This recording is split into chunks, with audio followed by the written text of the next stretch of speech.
Vocês estão me ouvindo? Sim. Sim. Eu já iniciei aqui a gravação. Quando for aí possível, a gente já começa, né? São 2 apresentações hoje.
Doutor Fernando, podemos começar?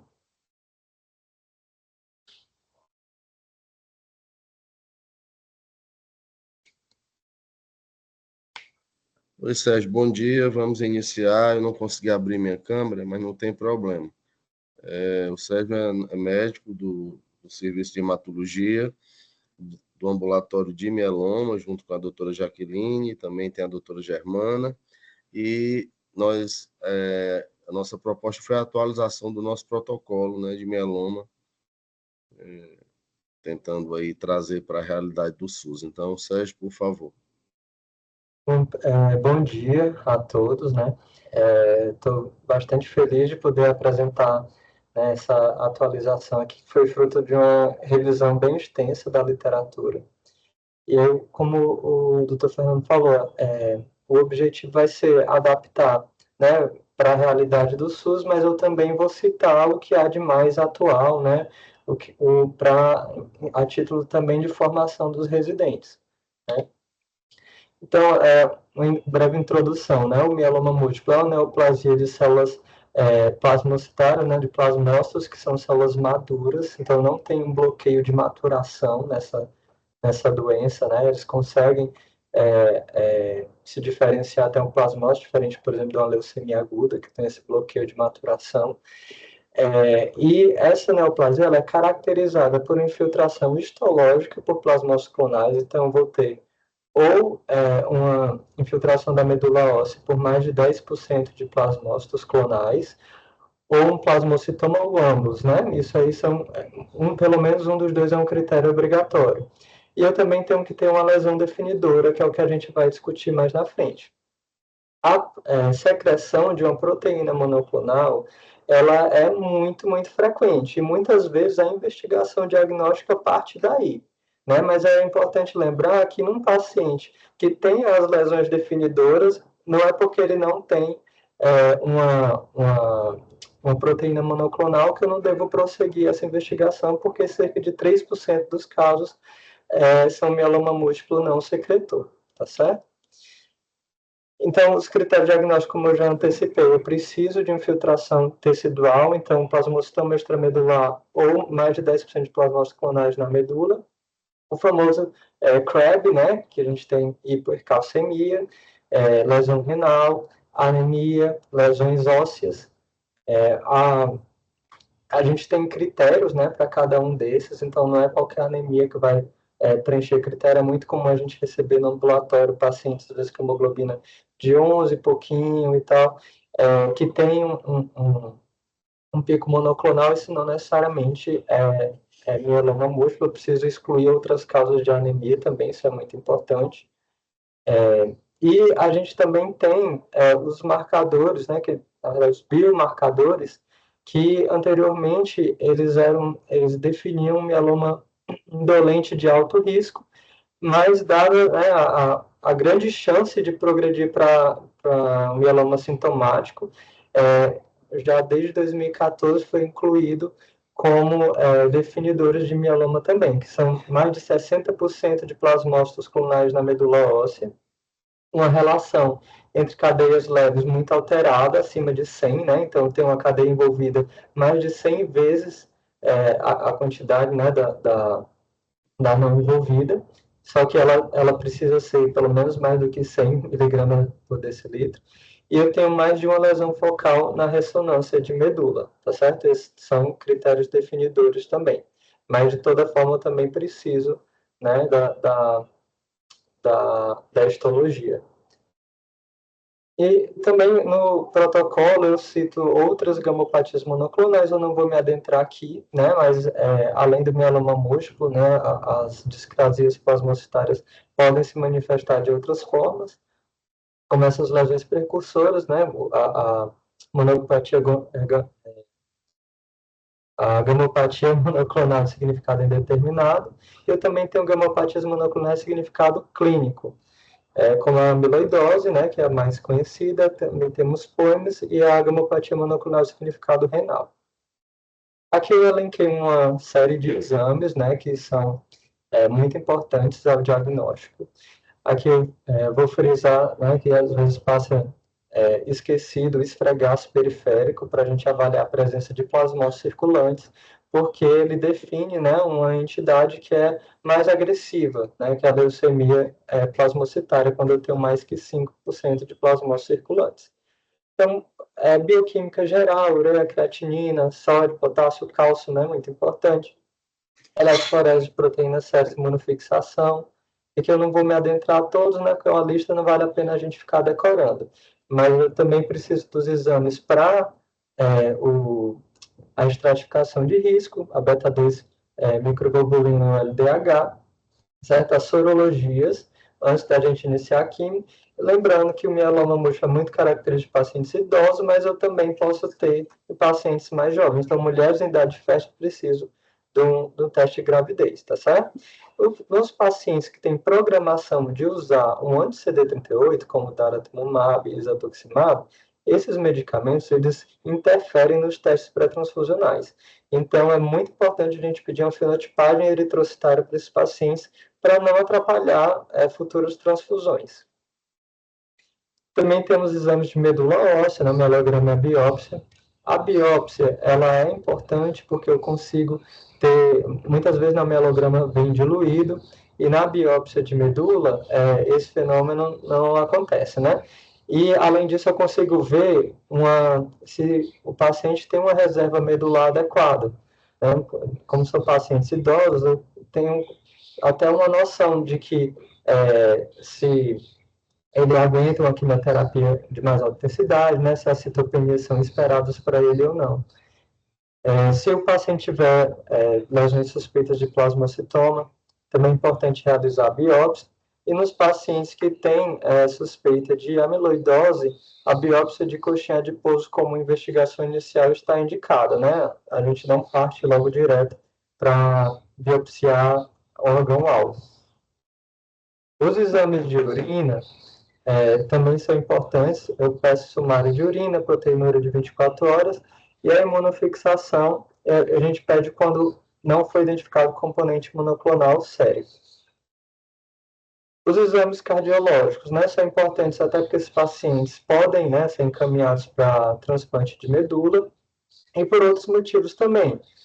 Por exemplo, eles podem me dar pistas de um quadro sugestivo de amiloidose, com baixa voltagem no eletrocardiograma, o ecocardiograma com strain alterado, né, um septo hipertrofiado, e as enzimas cardíacas nos casos em que os outros exames me levantaram a suspeita de amiloidose. Exames de imagem, né? A gente tem a tomografia de corpo inteiro ou ressonância ou PET, né? A radiografia, né? O inventário ósseo, né? Com aquelas radiografias de vários, né, segmentos do corpo não é mais indicado porque tem baixa sensibilidade. Eu preciso também de uma radiografia de tórax para, né, avaliar se tem alguma outra lesão suspeita, né? E se o paciente tiver, por exemplo, uma fratura, então você, obviamente, vai indicar outras radiografias conforme o quadro clínico do paciente. Eu tenho aqui vários modelos de estratificação de risco, né, começando com o ISS, que foi o primeiro. Eu avalio a beta-2 microglobulina e a albumina. Então, se eu tiver uma beta-2 acima de 5,5, ele é estádio 3. Se a beta-2 estiver abaixo de 3,5 e a albumina acima de 3, eu tenho o estádio 1. E pacientes que não cumprem nenhum dos dois critérios estão no estádio 2. E aí foram realizadas sucessivas atualizações, né, dessa estratificação de risco, para incluir também marcadores genéticos, citogenéticos. Então, inicialmente foi incluída as translocações 4,14, 14,16, deleção 17, e na segunda revisão eu também tenho a alteração do ganho do 1Q, certo? E aí, na segunda revisão você tem um modelo diferente em que é feito um somatório aí de pontos, e aí o paciente é classificado em seguida. Então, além dessas classificações, eu tenho outros fatores de risco que não entram, né, no critério, mas que são marcadores de uma doença mais agressiva. Por exemplo, doença extramedular, pode acontecer, né, o paciente ter vários plasmocytomas, inclusive, né, apesar do mieloma ser considerado uma doença de baixo risco para síndrome de ilírio tumoral, nesse paciente tem muita doença extramedular, muita infiltração de medula. Quando eu começo uma quimioterapia, que pode ser inclusive uma quimioterapia de alta, uma poliquímio, né, nesses casos mais agressivos, eu tenho que me preocupar com isso. Outras alterações genéticas, como a deleção do 1P, né, a leucemia plasmocitária, que a gente já comentou antes, e outros exames genéticos, que na verdade é a expressão gênica, né, que eu vou olhar o RNA, então eu tenho alguns perfis de expressão gênica de alto risco também. Aqui é outro modelo de estratificação de risco, que é o da clínica Mayo, que é bem conhecido também, que é o M-SMART, e aqui ele usa apenas as alterações genéticas. Então, ele divide em pacientes com risco padrão, que são 60% dos casos, e alto risco, que é 40% dos casos. E ele também especifica pacientes que têm 2 ou 3 mutações, como duplo ou triplo HIT, que são pacientes de altíssimo risco, que vão muito mal. Antes de começar o tratamento, a gente precisa se preocupar com profilaxia infecciosa, né? Os pacientes com mieloma múltiplo possuem um risco aumentar de infecção, cerca de 7 a 10 vezes maior do que controles saudáveis. E o começo, né, ali os 3 meses após o diagnóstico, primeiro 3 ciclos de quimioterapia, é o período que associado ao maior risco de infecção. Também os pacientes que recaíram, são refratários, né, pelo acúmulo de linhas terapêuticas e quando estão com a doença de atividade, principalmente, também é um período muito sensível. E aí eu tenho 2 formas de fazer essa profilaxia. Eu posso fazer a vacinação, né, muito importante. Essa vacinação, ela deve ser feita idealmente antes de 14 dias do início do tratamento. Se você puder fazer em estágios precursores, melhor ainda, né? Então, muitas vezes chega no ambulatório paciente com MGUS ou mieloma smoldering para acompanhar, e às vezes a gente acha que é só ficar pedindo eletroforese de 3 em 3 meses. Não, você vai também aconselhar essa questão da profilaxia infecciosa com vacinação. Inclusive, se o paciente não puder mais ser vacinado, que eu tenho que começar a quimioterapia logo, eu posso e devo orientar a vacinação dos contactantes do paciente para a influenza, né? E também, se eu não conseguir fazer a vacinação do paciente por conta disso, eu posso esperar até ele ter uma resposta ao tratamento e melhorar da imunoparesia, né, que é aquela supressão das outras imunoglobulinas. E os pacientes com mieloma, eles devem receber apenas vacinas inativadas, ou seja, vírus atenuados não são adequados para esses pacientes. Então, quais são as vacinas recomendadas? A pneumocócica, preferencialmente a pneumo 13, seguida de reforço com a pneumo 23 depois de 2 meses, depois pneumo 23 a cada 5 anos. Se o paciente começou pela pneumo 23, eu tenho que esperar para poder aplicar a pneumo 13 pelo menos um ano. A da gripe todo ano, né? Também vacinar os contatos próximos do paciente, como eu falei. Hemófilo também é recomendado. E a herpes zoster recombinante também, mas não é disponível no SUS. Então, mas se o paciente tiver condições, é interessante ele também adquirir. Eu também tenho outra estratégia, né, que deve ser feita, né, as duas coisas, como profilaxia farmacológica, que é a ciclovir, 400 mg VO de 12 em 12, em todos os pacientes que estão usando inibidor de proteasoma anti-CD38 devem usar a ciclovir, então a gente acaba usando para todo mundo. E o Bactrim, a dose recomendada no guideline da IMWG, né, é essa de 800 com 160 de 12 em 12, 3 vezes por semana. Então, a gente sabe que esse comprimido não é muito fácil de achar, então, muitas vezes é prescrito o comprimido com metade da dose. E também eu tenho que atentar que esses pacientes podem ter disfunção renal, esses medicamentos têm ajuste de dose para a função renal. Antes também de iniciar o tratamento, eu preciso fazer a avaliação de fragilidade dos pacientes. O IMWG, eles desenvolveram uma calculadora, né, disponível nesse link que eu deixei aqui, que utiliza esses quatro parâmetros: a idade, score de comorbidades, escala de CATS, né, atividades básicas, escala de atividades instrumentais. Vai depender de como o paciente pontua, né, no somatório de todas elas, eles são classificados em FIT, Intermediate Fitness e Frail. Os pacientes FIT devem ser encaminhados para a equipe do TMO.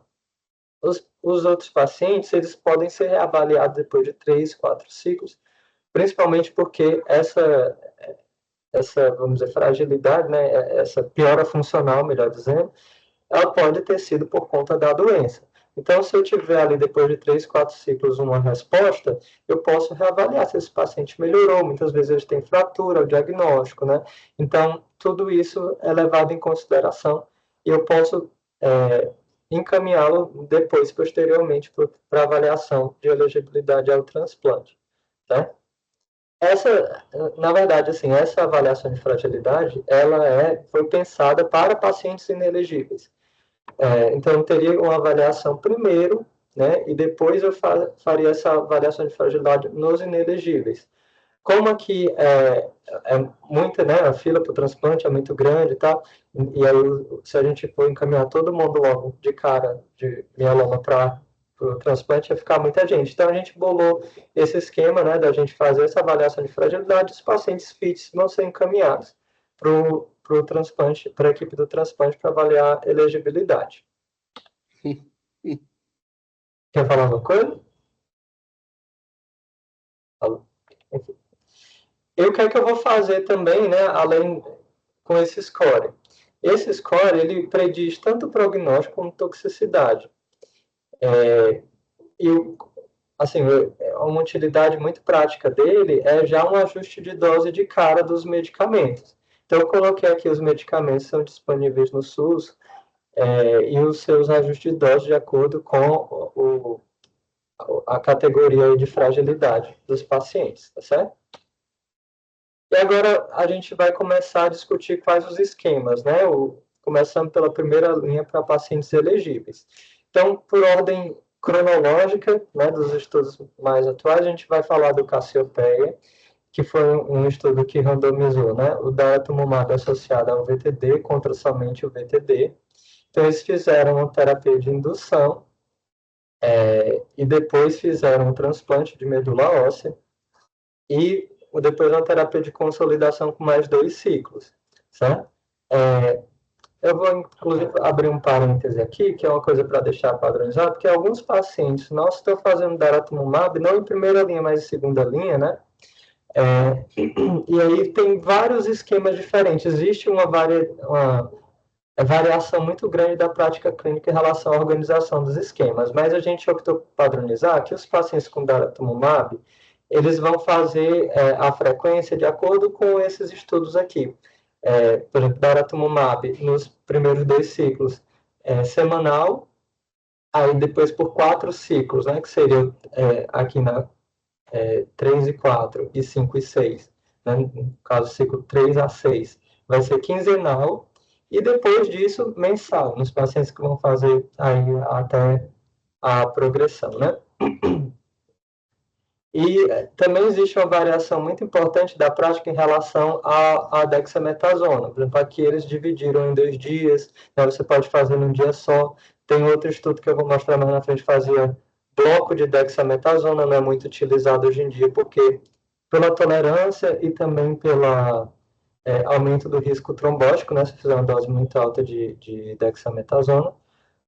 E o bortezomib, nos estudos ele é muito utilizado aí 2 vezes por semana, D1, D4, D8 e D11, mas a gente sabe que eu posso fazê-lo semanalmente, então é muito mais fácil fazê-lo semanal, e também reduz a neuropatia, certo? Então vai ser bortezomib semanal, daratumumab, conforme eu comentei com vocês, a dexametasona uma vez por semana, a gente pode dividir em 2 dias, tá certo? Então, continuando, esses pacientes foram submetidos à indução, transplante, consolidação, e houve uma segunda randomização para observação apenas, ou manutenção com daratumumab mensal. E aí é uma crítica, né? Não digo uma crítica possível, mas uma crítica necessária ao estudo, é porque teve pacientes que fizeram VTD e que não receberam nenhuma manutenção. E a gente sabe que manutenção com lenalidomida, inclusive, tem benefício de mortalidade. Então, a gente vê que esses pacientes foram muito pior, que está aqui Vocês estão vendo a minha seta? Não. Esses pacientes da linha vermelha, né, foram muito pior do que os outros. E houve uma avaliação desse estudo, a primeira, né, a avaliação do estudo foi feita aí com 44 meses de segmento aproximadamente, que está com essa barra aqui. Nessa avaliação, não havia diferença entre fazer a manutenção com daratumumab ou não fazer. Então, a gente conseguiu, né, nesse período, né, saber que em 44 meses isso não tinha mostrado benefício ainda. Apesar de não ter sido comparado com a manutenção com lenalidomida. Então, o que muita gente fez, né, no mundo inteiro, eles faziam o DARA-VTD e mantinham a lenalidomida depois, certo? Inclusive, tem alguns estudos de vida real avaliando essa prática. Mas o que acontece? Houve uma segunda avaliação, agora bem recente, que aí sim houve diferença entre o daratumumab VTD versus daratumumab, ou dara-VTD com observação versus dara-VTD com manutenção com dara. Né? Então, houve esse benefício, a gente vê aqui que bateu na trave, né? 0,048 a significância, mas ainda assim não responde a pergunta, será que se eu fizesse a manutenção só com lenalidomida eu não conseguiria esse resultado? Então, a manutenção com daratumumab é uma coisa que é controversa, né? Devido ao custo, não é feita assim, não é uma prática disseminada, e existem 2 estudos em andamento, um com daratumumab e outro com isatuximab, exatamente para avaliar a manutenção comparada à manutenção com lenalidomida, certo? Então, essa abordagem da manutenção foi muito pautada por esse estudo também. E aí eu tenho um estudo mais novo, que é o estudo Perseus, que agora eu comparo o VRD, em vez do VTD, com o DARA-VRD, e nesse estudo não se tocou mais no assunto de manutenção, né? Ele não houve uma segunda randomização. Os pacientes que receberam DARA-VRD receberam manutenção com DARA e LENA, e os pacientes com VRD receberam manutenção com lena. E aqui é o esquema, né, a posologia do estudo. Vocês veem Por exemplo, a dexametasona aqui foi feita em blocos, né? Foram 2 blocos de 4 dias. Isso aí a gente não vai fazer de rotina, porém, esse esquema mais intensivo, né, de bortezomib 2 vezes por semana, dexametasona em bloco, ele pode até ser considerado em casos específicos de doenças muito agressivas, que eu preciso, né, que eu quero uma resposta mais rápida. Por exemplo, um paciente que está evoluindo com disfunção renal importante, eu posso fazer os primeiros ciclos assim mais intensivos e depois fazer na posologia padrão, né, do nosso serviço. Então, o estudo Perseus, ele foi publicado recentemente também, né, um follow-up aí mediano de 47 meses e meio, e eu tive já uma diferença significativa entre o DARA-VRD e o VRD, mas nenhum dos dois alcançou a mediana, né? Todos acima aí de 50% de PFS em 44 meses, 48 meses. Então, o esquema, já, agora aqui partindo para o SUS, né, que é a realidade do que a gente, né, do mais atual, né, do mais preconizado no mundo. E agora, na nossa realidade do SUS, né, o que eu tenho disponível é VTD, VCD, VMP, né, combinações desses medicamentos. E eu tenho aqui um estudo francês que mostrou que o VTD ele apresenta maiores taxas de VGPR que o VCD, em um estudo prospectivo francês, mas não avaliou sobrevida livre de progressão e sobrevida global. Mas, né, nos pacientes elegíveis, o que eu quero mesmo é que eles atinjam a VGPR para poder levá-los ao transplante, né? Então, a gente deve dar preferência ao VTD devido às maiores taxas de resposta mais profunda do que com o VCD, exceto nos pacientes que possuem um risco trombótico muito elevado, né, pacientes com cirurgia ortopédica recente, por exemplo, né, pacientes que têm já uma neuropatia prévia importante, posso optar pelo VCD no lugar do VTD. Então, aqui é o esquema posológico, né, isso vai ficar disponível para vocês, né, não precisa, quem quiser tirar uma foto, né, é uma forma da gente padronizar, porque, por exemplo, muita gente tirava a ciclofosfamida já no D22, fazia doses diferentes, então é uma forma da gente padronizar o esquema dessa forma, certo? E a dose de bortezomib, a gente também optou por deixar 1,3, porque é o que é o mais utilizado, né, no mundo, mais preconizado. Dose semanal de 1,3 tem efeitos, um efeito clínico bom, com menos neuropatia. Certo? Então, eu preciso fazer uma avaliação sempre no início do ciclo, com hemograma e bioquímica, né, perfil hepático, renal, eletrólitos, etc. E também fazer uma avaliação no D15. Esses pacientes vão toda semana passar com o médico. Né? Então, não se justifica a gente não pedir pelo menos um hemograma no meio do ciclo, para avaliar como esse paciente está. É muito importante a avaliação clínica, né, que a gente faz em toda consulta, perguntar de neuropatia, perguntar de intercorrência infecciosa, febre, alguma lesão que possa, né, piorar, evoluir para uma infecção e tal. Mas a parte laboratorial também é importante, tanto para ajuste de dose, né, como também para a gente atrasar a dose, não liberar a dose naquele momento e esperar a semana seguinte, né? Em alguns casos, por exemplo, no ciclo que eu já iniciei, se o paciente tiver com a neutropenia abaixo de 750 ou plaqueta abaixo de 30 mil, certo? Os pacientes que estão aí no começo do tratamento, têm uma infiltração de medula muito importante, né? Tem uma baixa reserva medular, eu provavelmente vou precisar dar um suporte para esse paciente conseguir fazer a quimioterapia nesse início, né? Que seria com filgrastima e suporte transfusional, se necessário. Então, se eu atribuo essas citopenias, né, à atividade da doença, eu não posso deixar de fazer a quimioterapia por conta disso. Eu dou o suporte e libero a quimioterapia mesmo assim, certo? Então, resumindo o tratamento de primeira linha, o que eu tenho de mais recomendado, DARA-VRD, DARA-VTD, O ISA-KRD, que foi o estudo ISCA, foi apresentado agora não lembro se foi no México ou foi no IA, mas ele não tem o estudo publicado ainda e não foi aprovado pela Anvisa, essa combinação. Era só aprovado ainda na recaída refratariedade do isatuximab. Tá? E a manutenção com lenalidomida até a progressão de doença ou toxicidade inaceitável. No SUS, a gente tem o VTD, que eu vou dar preferência para ele, e o VCD, como a gente conversou, se tiver uma neuropatia significativa prévia ou um alto risco trombótico. E fazer a manutenção com talidomida, que é o que a gente tem, e tem estudos também mostrando uma certa eficácia, porém esses pacientes toleram menos. Então, tem que ficar mais atento às toxicidades, né? Neuropatia, principalmente desses doentes, trombose, né? A gente vai falar sobre o risco trombótico. Inclusive, acho que eu deixei aqui, né, uma observação que eles devem receber preferencialmente com enoxaparina, mas ficou cortado aqui embaixo. Enoxaparina ou heparina não fracionada, subcutânea, mas se não tiver disponível, você pode também fazer o AS. Então, fiz o meu tratamento, agora eu preciso avaliar como o paciente respondeu, certo?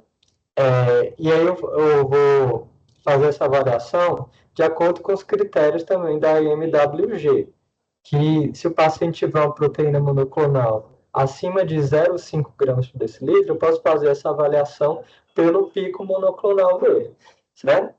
Então, a progressão de doença ela é definida como um aumento de 25% da proteína monoclonal. E esse aumento tem que ser maior do que 0,5% para ser considerado progressão de doença.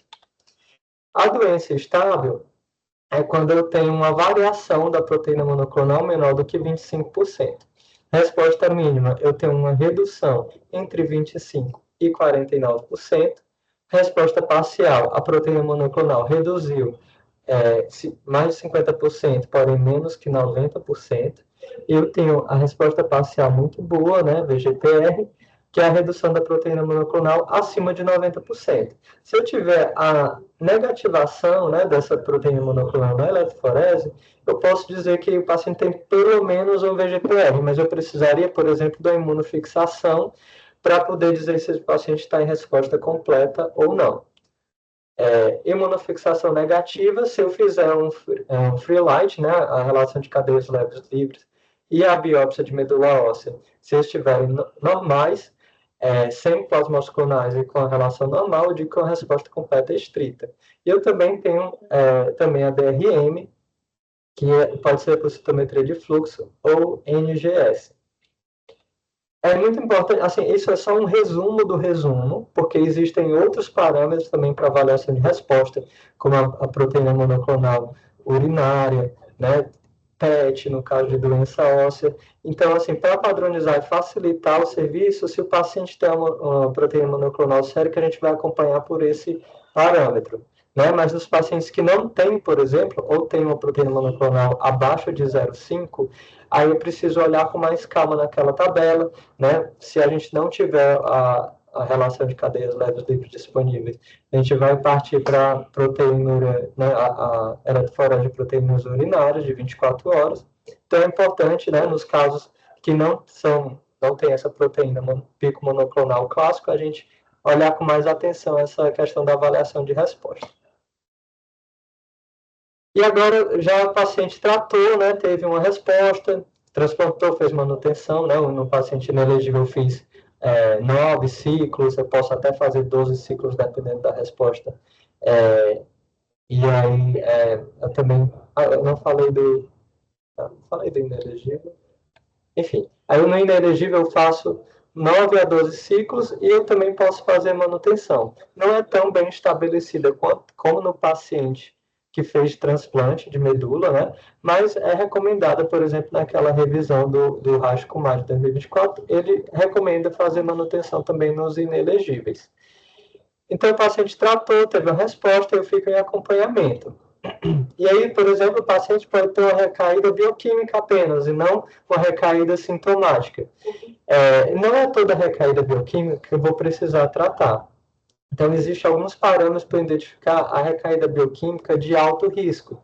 que é quando essa proteína monoclonal dobra em menos de 2 meses. Então, o paciente que já começou a aumentar a proteína monoclonal, muito provavelmente eu vou ter que dar um retorno mais precoce para ele em 2 meses para eu poder avaliar se esse fenômeno está acontecendo ou não. Agora, lembrando que esse aumento absoluto tem que ser maior do que 0,5%. Se a proteína monoclonal também tiver um aumento de 1 grama por decilitro, também é considerado de alto risco. Se aumentar a proteinúria urinária também, acima de 500, é considerado alto risco. A gente não costuma fazer de rotina para todo mundo, né? Mas eu posso pedir em casos selecionados que não tenha a proteína monoclonal certa. E um aumento também, uma alteração da cadeia leve, da relação de cadeias leves. Mas esse exame, infelizmente, não é disponível aqui no SUS para a gente.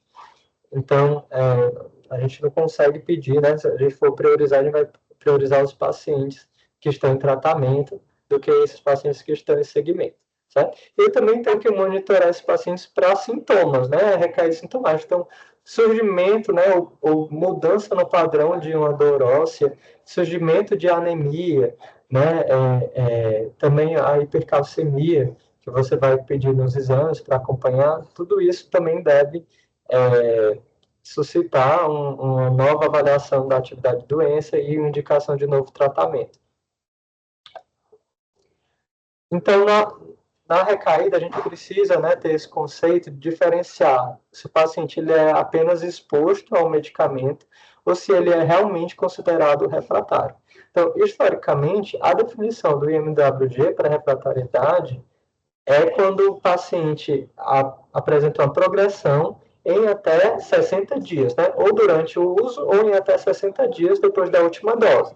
Agora, essa dose tem que ser a dose padrão ou a dose que o paciente tolera. Por exemplo, na lenalidomida 10 miligramas, né, que é muita, né, nos esquemas eles preconizam diminuir para 10 miligramas na manutenção. Se o paciente progredir nessa dose, né, no UpToDate, por exemplo, ele considera que esse paciente não é refratário, mas ele é exposto, certo? A lenalidomida. Então, a princípio, até poderia reexpor. Mas essa definição de refratariedade, ela é já bem antiga. E como a gente tem muitas opções terapêuticas hoje em dia, graças a Deus, né? A ideia é você realmente trocar os esquemas, se possível, para fazer expor o paciente a drogas diferentes, né? Do que, de certa forma, como ele já usou o medicamento, não significa que ele vai ter aquela mesma resposta, porque há uma seleção de clones, né? No mieloma múltiplo, apesar de a gente dizer que é monoclonal, a gente tem subclones ali de plasmócitos. Então, eles podem ter adquirido resistência às terapias prévias. Beleza? Então, aqui um panorama geral, né, da escolha da tratamento na primeira recaída. A gente vai dividir esses pacientes de acordo com a sensibilidade à lenalidomida. Então, se eu digo que o paciente ele não é refratário à lenalidomida, ele pode usar um anti-CD38, o meu esquema de escolha, baseado em meta-análise, comparou, né, vários estudos, é o DRD, certo? Que é o estudo Pollux, que tem resultados muito bons. Se o paciente não é refratário à lenalidomida, e é refratário ao anti-CD38, eu posso usar o KRD, né? Que é o carfilzomib. E a outra alternativa seria o LRD e o ixazomib-RD. Agora, se o paciente ele é refratário à lenalidomida, então, se ele puder usar um anti-CD38, eu vou usá-lo, preferencialmente em associação com carfilzomib. Só que o carfilzomib, ele tem, né, efeitos cardíacos, né, toxicidade cardíaca mais pronunciada. Então, não é para todo paciente que eu vou conseguir usar. O paciente mais frágil pode não tolerar. Então, eu vou, nesses casos, eu posso usar esquemas com POMA, né, que é o DPD e o ISA-PD. Agora, se o paciente é refratário à lenalidomida e também ao daratumumab, aí eu vou ter que, né, utilizar o que sobra, que é o KCD ou KPD preferencialmente. E o nosso VCD, que é o que tem no SUS, vai ficar aí na alternativa, certo? Então, no SUS, a gente tem as outras combinações. Então, se o paciente fez VTD, eu posso fazer VCD, posso fazer VMP, mas com a observação que o melfalano, ele é muito associado à falha de mobilização, porque ele é muito mielotóxico. Então, se o paciente tem programação de fazer um segundo transplante, né, que são os pacientes aí que tiveram uma resposta satisfatória uma resposta mais duradoura com o primeiro transplante, e essa definição varia muito na literatura, né? A gente coloca 18 meses, 36 meses. Então, acima de 36, com certeza ele pode, né?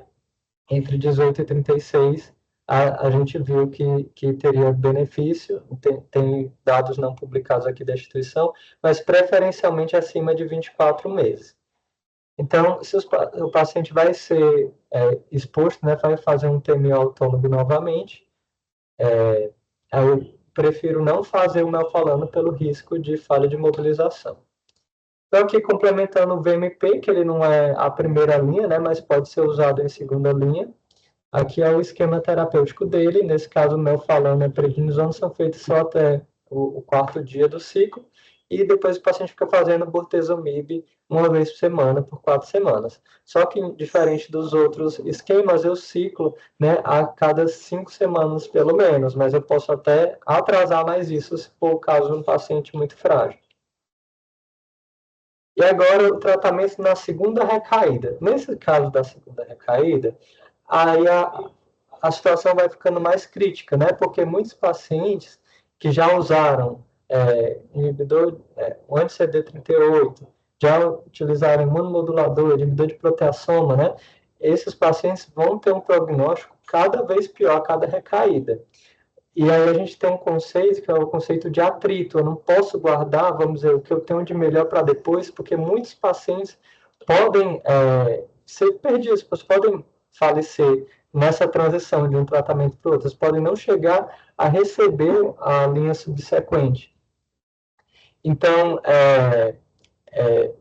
esses estudos aqui, que é o Locomotion e o Mammoth, eles são estudos para você saber como é essa sua população, saber como é que está o prognóstico deles, né? Seria comparável ao que a gente tem ao Escola 1, por exemplo, para linfoma difuso de grandes células B. Então, o Locomotion incluiu pacientes com 3 ou mais linhas prévias ou que eram refratários a inibidor de proteasoma e imunomodulador. E aí eu tenho uma sobrevida livre de progressão desses pacientes de 4,6 meses, ou seja, menos de 5 meses, os pacientes já estão progredindo, se eu continuar fazendo aquela sopa de letrinhas lá, tanto dos medicamentos que não são disponíveis do SUS, quanto disponíveis no SUS. E eu tenho sobrevida global de 1 ano, aproximadamente. Então, esse paciente com 3 linhas prévias ou duplo refratário, você olha para ele, assim, se ele perguntar qual são as minhas chances, né? Se ele não fizer um tratamento mais moderno, né, como um biespecífico, carticel, esse paciente, a expectativa é que ele faleça em 1 ano, certo? E o Mammoth, que é o estudo que avaliou retrospectivamente, né? O Locomotion foi prospectivo, o Mammoth retrospectivo, ele avaliou apenas pacientes refratários ao CD38, o resultado foi ainda pior. Ou seja, aqui é refratariedade mesmo, o paciente progrediu em menos de 2 meses do anti-CD38. Então, sobrevida livre de progressão de menos de 4 meses, sobrevida global de 9 meses. Né? Então, é uma população que tem um prognóstico muito ruim. Então, em cima disso, é que surgiram os mais novos tratamentos, né? Então, tem o Cilta-cel, que é uma terapia CAR-T, anti-BCMA. Então, a gente lembra aqui que eu tinha uma sobrevida global, né, de 1 ano no Locomotion. Aqui ele entra para sobrevida global de 33 meses. Né? Peraí, acho que eu troquei. Ou então eu errei. Mas assim, sobrevida livre de progressão de 35 meses, ou seja, 3 anos esses pacientes ganharam sem doença. Né? Muito diferente do cenário que eu tinha. Então, por isso, nesses pacientes, o tratamento com com terapia CAR-T é o mais indicado, é a primeira opção. Além do Cilta-cel, tem o produto espanhol, que é o ARI-002, ainda não é aprovado pela Anvisa, né? Então, o Dr. Fernando está em negociação, né, para fazer um estudo clínico aqui com o produto deles, com o vetor deles. Mas não é todo paciente que consegue esperar o CAR-T, né? Porque tem um tempo de manufatura e pacientes podem ter a doença, não, a recaída muito agressiva, né? Então, esses pacientes são um perfil para você começar o bispecífico, porque eles são drogas que já estão lá prontas, né? Tem o teclistamab e o elranatamab, que são anti-BCMA, igual o CAR-T, e tem o talquetamab, que é o anti-GPRC5D. Ainda assim, se você fez esse tratamento paciente melhor, se você tiver a possibilidade de levá-lo para o CAR-T-cell, é melhor você levar, né? Tendo em vista os resultados. Então, se você tem essa perspectiva de levar o paciente para o CAR-T, o ideal é você não fazer um anti-BCMA antes. Você fazer, por exemplo, o talquetamab, para não, vamos dizer, esgotar esse alvo terapêutico, que é o BCMA, que a gente sabe que o CAR-T, depois, né, do uso de um específico anti-BCMA, tem resultados inferiores, né? E no SUS, o que eu tenho de novo é mais do mesmo, né? E como, vamos dizer, o pré-requisito, né, a aprovação em bula desses tratamentos mais modernos, mais eficazes, eles, vamos dizer, pedem que os pacientes tenham exposição prévia, por exemplo, a inibidor de proteasoma, lenalidomida, ou sejam triplo expostos, os pacientes do SUS nem têm essa opção, né, de preencher o pré-requisito para usar os medicamentos mais adequados nesse cenário. Então, de tratamento, né, de escolha de linhas terapêuticas, foi por aqui. Eu não sei se vai dar tempo. Eu continuo, doutor Fernando? Porque ainda teria outra apresentação da Manu. Você acha que consegue falar mais uns 5 minutos resumindo, e aí a gente muita coisa eu até já falei, né? De neuropatia periférica, a bortezomib semanal vai ser a escolha.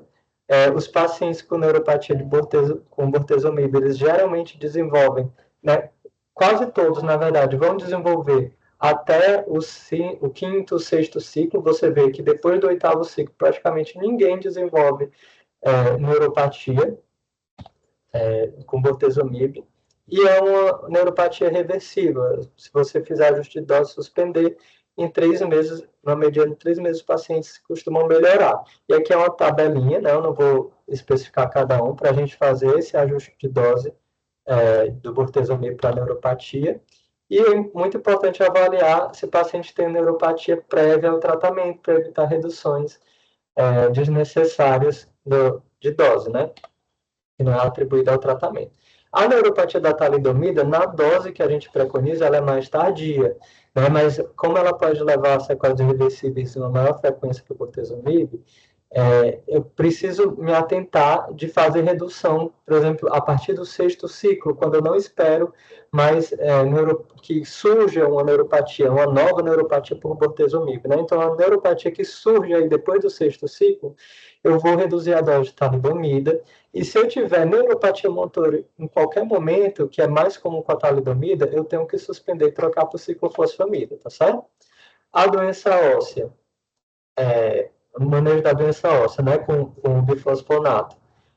Todos os pacientes que estão em uso de bifosfonato, eles devem fazer reposição de vitamina D e cálcio. Antes de liberar cada dose, tem que checar o cálcio e a função renal, para ver se precisa de algum ajuste, ou da reposição, ou do medicamento, né? E os pacientes, eles precisam de uma avaliação odontológica antes de começar o bifosfonato, pelo risco de osteonecrose de mandíbula. Uma exceção são os pacientes que chegam, que já se apresentam com hipercalcemia, né, disfunção renal. Eu não vou esperar, esse caso é uma urgência, eu já faço o bifosfonato, e aí depois eu peço a avaliação antes das doses subsequentes, certo? Então, a escolha é o ácido zoledrônico, porque ele também tem benefício de sobrevida global, Ele é feito a cada 4 semanas por pelo menos um ano. Se depois de um ano eu tiver pelo menos VGPR, eu posso, inclusive, suspender ou reduzir para trimestral ou semestral por mais um ano. Eu posso reiniciar na recaída bioquímica trimestralmente e na recaída sintomática eu reinicio a cada 4 semanas novamente. O pamidronato, ele é uma alternativa, mas ele não tem aquele benefício de sobrevida global, então ele é indicado nos pacientes que têm doença óssea, diferente do ácido hialurônico, que ele é indicado para todo mundo, certo? E aqui é uma tabelinha também com o modo de administração dos bisfosfonatos, tá certo? Pronto, esse exemplo prático vai ficar para a próxima oportunidade. Perfeito, obrigado, Sérgio. A gente deixa a discussão para o final. Eu pediria então agora a doutora Maria Luísa para compartilhar a sua apresentação. Enquanto ela vai fazendo isso, na verdade, a gente vai falar de um projeto que nós estamos desenvolvendo junto ao EMOS, no Serviço de Histogenética, com a doutora Maria Luísa. Então, por favor, Maria Luísa, obrigado. Oi, bom dia. Vocês estão conseguindo ver a tela? Sim, pode continuar. Pronto, como o doutor Fernando falou, é um projeto, né, junto com o EMOS, que a gente tentou usar a citogenética através do FISH para estratificar esses pacientes candidatos a transplante, né, para a gente avaliar se eles ainda tinham as translocações que o doutor Sérgio bem falou na apresentação anterior. Então, só recapitulando um pouco, a gente tem algumas translocações que estratificam o risco para esses pacientes com mieloma, certo? E a nossa ideia foi justamente tentar abranger o máximo delas através do FISH. E a ideia futura é que a gente consiga colocar isso como uma rotina também para diagnóstico desses pacientes disponíveis no SUS. O cariótipo para mieloma, a gente sabe que é uma dificuldade, mas vamos ver quando eu mostrar a tabela dos resultados, que em alguns casos vale a pena a gente tentar fazer esse cariótipo para elucidar melhor o resultado do FISH. Certo? Então, o objetivo, né, como eu já falei, do trabalho foi realizar a estratificação de risco através de análises genéticas. Esse termo tá genéticas, porque no início a gente queria fazer uma parte de biologia molecular, que a gente não conseguiu ainda, mas se der certo a gente pretende colocar para fazer a avaliação da P53 desses pacientes de forma molecular, que a gente viu que tem a questão da deleção e também da mutação, né? Mono e bialélica, que vai interferir aí nessa estratificação de risco. Então, a ideia é que a gente também consiga colocar isso no serviço, mas ainda está nos planos futuros. E, como objetivo específico, correlacionar os dados clínicos com essa avaliação citogenética, avaliar a resposta terapêutica correlacionando também com a citogenética e fazer uma correlação também com o cariótipo nos pacientes que for possível a gente fazer essa avaliação do cariótipo. O cariótipo ele se torna mais difícil porque o plasmócito, né, como viu, ele é uma célula já madura, então o crescimento celular dele ele é bem mais lento em relação a um blasto. Então, a gente não pode usar o mesmo protocolo de cultivo celular do plasmócito para o que a gente usa normalmente para uma leucemia, que visando, né, ali no crescimento do blasto. Então, quem normalmente manda exame para a gente de cariótipo para mieloma sabe que a gente tem dias específicos para receber, porque esse material ele precisa ficar 72 horas para a gente tentar fazer com que esses plasmócitos cresçam in vitro, para a gente poder estar avaliando os cromossomos dessas células, porque não adianta eu avaliar os cromossomos de células normais, que aí eu vou ter um resultado falso negativo. Muitas vezes, a maioria dos cariótipos saem como normais, mas porque a gente não está avaliando, de fato, a célula de interesse. E aí, como metodologia, né, a gente estabeleceu que ia ser realmente o FISH, que é já estabelecido como padrão ouro, vamos dizer assim, para as análises dessas translocações. E, atualmente, a gente está fazendo as translocações 11, 14, 4, 14, 14, 16 e a DEL 17P13, que é a P53. Então, essas análises, né, são realizadas em células ou metáfase ou núcleo interfásico, majoritariamente em núcleo interfásico, e são analisadas 200 células por paciente e por sonda, né? Então, cada sonda dessa, a gente conta 200 células, certo?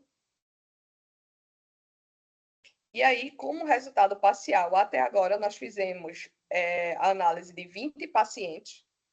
Desses 20 pacientes, nós tivemos um paciente que ele tem uma alteração no 14, né, provavelmente no gene, no IGH, mas que não é uma 14-16, nem uma 4-14, possivelmente, talvez, pode ser uma 6-14.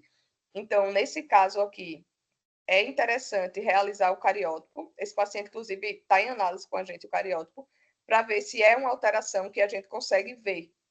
Se esse cromossomo 14 está translocado com um 6, ou se é, de fato, alguma duplicação no IGH, que também pode acontecer. Então, o que a gente observou no FISH é que ele tem um sinal extra. Aqui a gente observa 3G, né, que são 3 green e 2 red. Então, ele tem um sinal extra verde. E o verde corresponde na sonda ao cromossomo 14. Então, vale a pena aprofundar, né, a investigação nesse paciente para ver que alteração é essa, tentar descobrir que alteração é essa que ele tem e que a gente observou através do FISH. E a alteração mais frequente até agora foi realmente a deleção da P53. Então, a gente teve 3 pacientes que apresentaram deleção, um em 57%, outro 45% e outro 33%.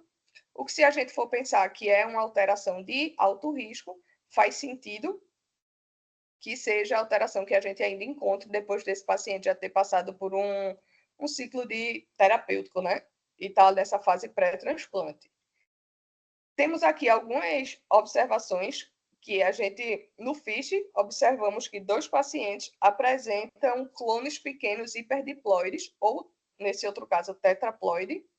E aqui a gente tem um sinal um pouco maior do que deveria. O que é que significa? No FISH, a P53 desse paciente, um dos sinais, o sinal verde, está um pouco maior do que ele deveria estar. Ele está com intensidade maior. E aí isso pode sinalizar para uma duplicação dessa região do cromossomo. No caso da TP53, o verde marca a região do centrômero, né? E aí também seria interessante a gente fazer o cariótipo para tentar entender o porquê desse sinal tá maior. Então, como eu falei, em alguns casos vale a pena a gente estar tentando ali fazer o cariótipo para correlacionar com o FISH, para conseguir de fato entender. Porque o FISH eu estou usando ali sondas específicas e direcionadas só para aquele local. Então, se é algo que dá alterado, mas que foge do padrão, a gente realmente precisa do cariótipo para tentar entender. Nesse caso aqui, que a gente observa células tetraploides e hiperdiploides, a gente consegue presumir que provavelmente esse paciente, né, ele vai ter aí o cariótipo hiperdiploide pela quantidade de sinais. Então, eu observo um clone que a gente observa células com 4 sinais completos ou 6 sinais. Então, isso mostra que, de fato, é uma hiperdiploidia que o paciente apresenta. E aí, nesse caso de ser hiperdiploide, não necessariamente eu preciso fazer o cariótipo, mas também seria interessante, até para caso que a gente queira fazer uma publicação no futuro, se torna interessante. E tivemos um caso aqui, que eu trouxe até para discussão, que inicialmente achamos ser uma amplificação da TP53. Amplificação em TP53 em mieloma, ela não é comum, né? Normalmente a gente está acostumado a ouvir só sobre deleção, mas já tem artigos em literatura que trazem pacientes com essa amplificação da P53 e que isso é correlacionado com uma boa resposta, né, resposta completa terapêutica. Porém, se a gente for analisar de fato o FISH, eu estava vendo, e aí eu já acho que não é o caso de uma amplificação. Por quê? E aí eu queria também a opinião de vocês. Aqui é só resumindo o que eu já falei, né? Foram 20 pacientes analisados, 4 apresentaram alteração na TP53, um que a gente suspeitou antes de ser uma amplificação e um apresentou alteração no cromossomo 14, que é o gene GH. Então, aqui é a imagem da P53. A gente consegue ver bem aqui a formação da célula, né? Parece realmente ser um plasmócito. A gente vê que já é bem diferente dessa outra. E aqui a gente observa 4 sinais verdes e 2 sinais vermelhos. E aí, de início, pensamos ser uma amplificação da P53. Mas se a gente observa a sonda, o que é que a gente tem?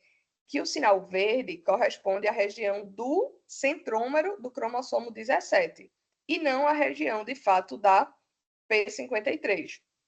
Então, aqui a gente pode ter dois pensamentos.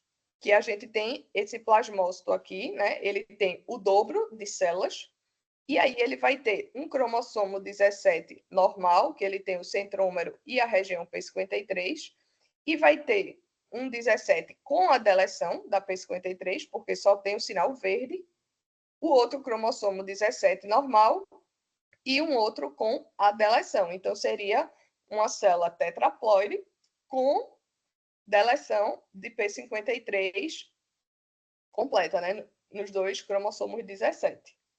É difícil e raro de acontecer, bastante, mas é uma opção de interpretação. E uma outra interpretação possível é que é uma célula tetraploide também, ela tem ali o dobro de material, mas que a gente tem um cromossomo dicêntrico do 17. Então, seria um cromossomo 17 composto por 2 centrômeros. Então, isso pode ser só realmente um dicêntrico e pode ser um isocromossomo, que quando juntou os braços cromossomos, ficou com 2 centrômeros. Tá? Isocromossomo são cromossomos formados por braços iguais, ou seja, ele tem 2 braços longos ou 2 braços curtos. E muitas vezes acontece nessa fusão dos braços, né? Cada braço levar um pedacinho de centrômero e a gente ter um isocromossomo dicêntrico. Mas aí, para a gente descobrir o que é que pode estar acontecendo aqui, também é necessário o cariótipo, para a gente ter a ideia se é de fato só uma célula tetraploide com a deleção da P53, e aí seria mais um caso de deleção, ou se é uma alteração estrutural e a gente tem aí um paciente com um isocromossomo do cromossomo 17, que também pode acontecer no mieloma. São 2 hipóteses assim, raras de acontecer, mas possíveis. A gente diz que na citogenética tudo é possível de acontecer. Então fica a discussão. O Fernando pode opinar também o que é que ele acha. Eu acho que seja mais fácil a deleção, mas temos que pensar no que é que pode ser feito para a gente tentar descobrir. E aí, como perspectiva futura do projeto, né? Como eu falei, abrir essa estratificação, essa análise por FISH para o diagnóstico.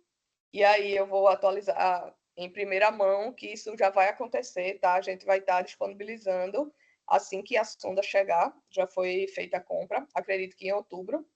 Já vai estar disponível para diagnóstico de mieloma. Então, vocês podem pedir. Vamos tentar só fazer um fluxo para diagnóstico, da gente ver as alterações primeiro que mais acometem.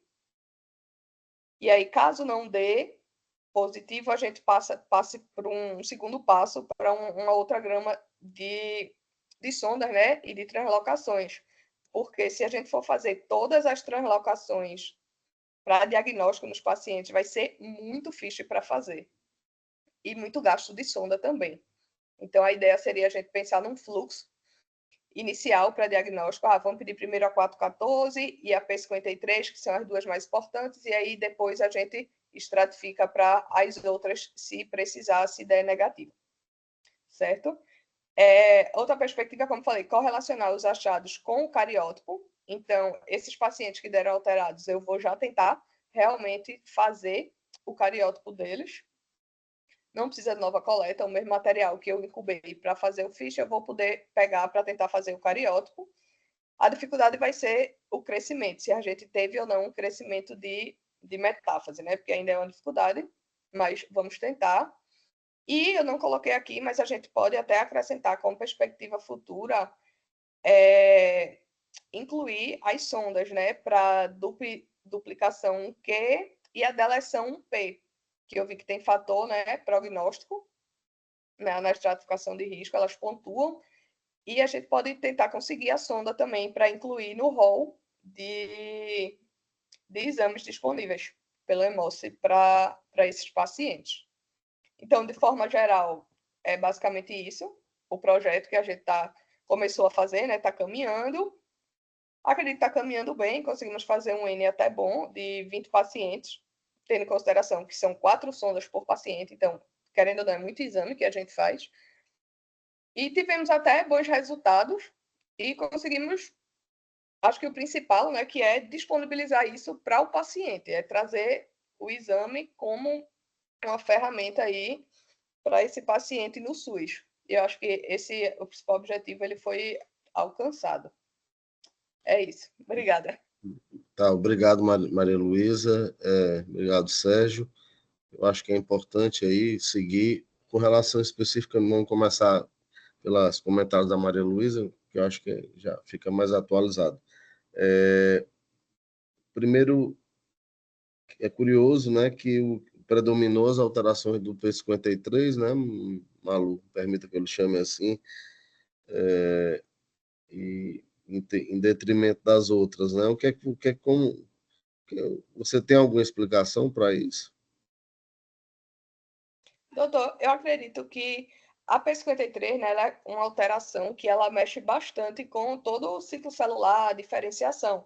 Então, que de fato ela seja, tipo assim, ela tem um risco maior, um agravo maior, e aí por isso essas células elas conseguem fugir melhor, vamos dizer assim, da terapêutica. E aí por isso que são alterações que a gente observa ainda nesses pacientes. Não, tudo bem. Eu achei curioso porque foi o predomínio, apesar da amostra muito pequena, né? E com relação à amplificação, de fato, a amplificação. Alguém pediu a palavra? De fato, a amplificação parece. Eu acho que o que ela quis dizer é que talvez tenha sido um viés de seleção, né? Porque a gente não fez para todo mundo. Então, a gente deve ter pedido nos pacientes que talvez sejam mais refratários e por isso teve uma prevalência maior. Não sei se foi isso que ela quis dizer. Não sei porque, na verdade, a gente não fez em refratários, né? A gente, no começo até nós fizemos, Sérgio, em alguns pacientes do pré-transplante. Depois nós mudamos essa seleção e passamos a incluir pacientes recém-diagnosticados, então que não tinham ainda nenhum tipo de abordagem de tratamento. Então, acho que talvez mais para frente a gente vai conseguir ter uma ideia, né? Com relação à amplificação, que de fato ela costuma estar associada a um prognóstico melhor, mas eu não tenho experiência nenhuma, Maria Luísa, para avaliar o que você mostrou. Então, realmente eu não tenho como opinar. Tá?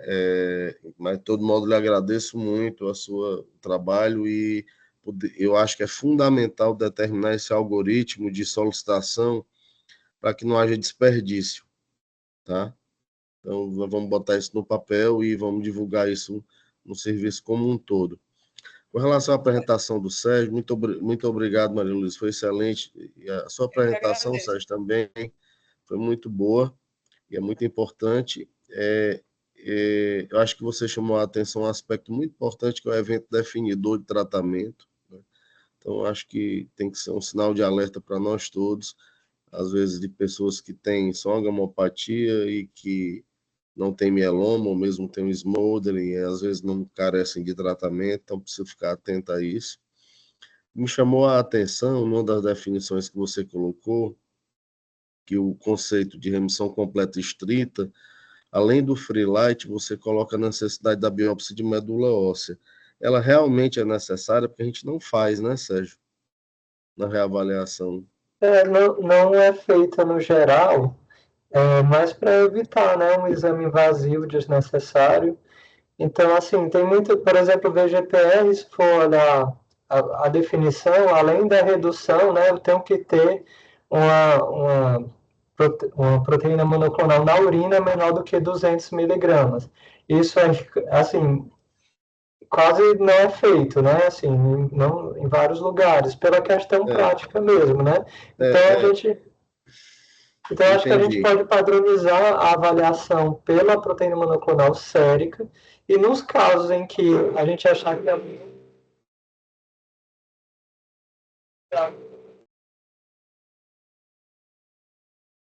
nos casos que a gente achar que ela não é representativa da doença, né?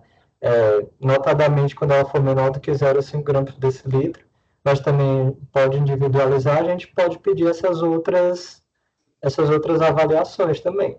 Né? Para mieloma não secretor, com certeza eu preciso da avaliação de medula, né?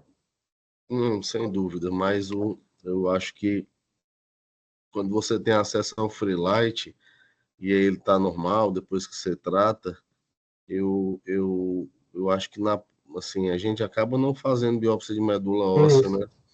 E aí, e assim, até porque é uma biópsia difícil, né? Um osso muito fragmentado, um doente muito sofrido. E não vai mudar a sua conduta, né? Não.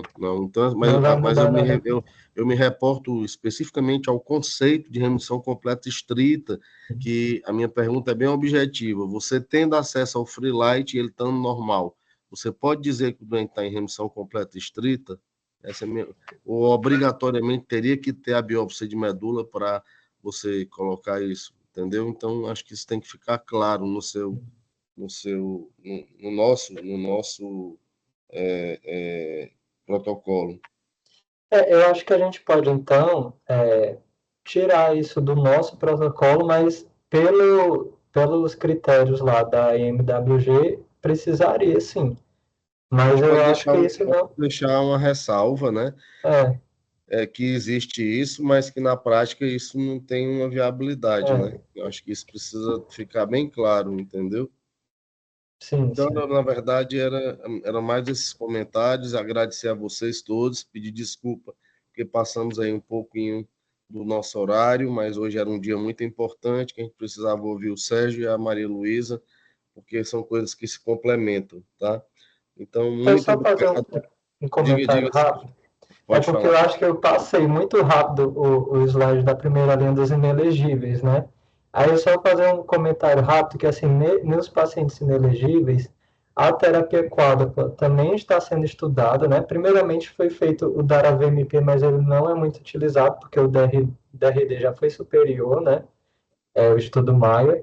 Mas a gente tem estudos já publicados com terapia quádrupla com o isatuximab, né? O ISA-VRD, que realmente foram pacientes inelegíveis, mesmo teve paciente idoso, acima de 70 anos, só que ele não está aprovado ainda, né?